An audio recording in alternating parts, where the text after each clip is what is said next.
नमस्कार, अस्सलाम वालेकुम दोस्तों। मेरा नाम है मतीउर रहमान और हमारा यूट्यूब फैमिली को बहुत बहुत धन्यवाद और बहुत बहुत शुक्रिया है। और मैं इस टॉपिक भोजपुरी सुपरस्टार के कुछ फिल्म के बारे में कुछ जानकारी देंगे आप सबको बने रहे वीडियो में।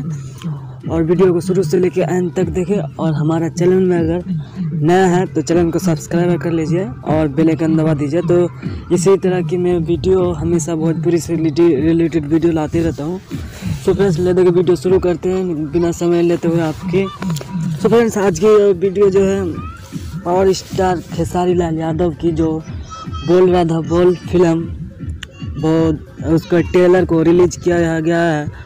वो लगभग एक्टिंग के दम में बहुत अच्छी एक्टिंग किए हैं। उस फिल्म को जरूर से जरूर आप सब चेकआउट कर सकते हैं। और उसी तरह पावर स्टार पवन सिंह की बात करें हम सफ़र की, जो कि वो भी फिल्म बहुत अच्छा है। तो उस फिल्म को ज़्यादा से ज़्यादा आप सब सपोर्ट करें। और पवन सिंह के और खेसारी लाल के ज़्यादा फैन हैं तो दिल से चैनल को हमारा सब्सक्राइब कर लें और बेल आइकन दबा दें। और इस दोनों फिल्म को हर जिले के फिल्म में रिलीज किया गया है। तो इस फिल्म को जरूर देखें। मिलता है नेक्स्ट में। Thank you.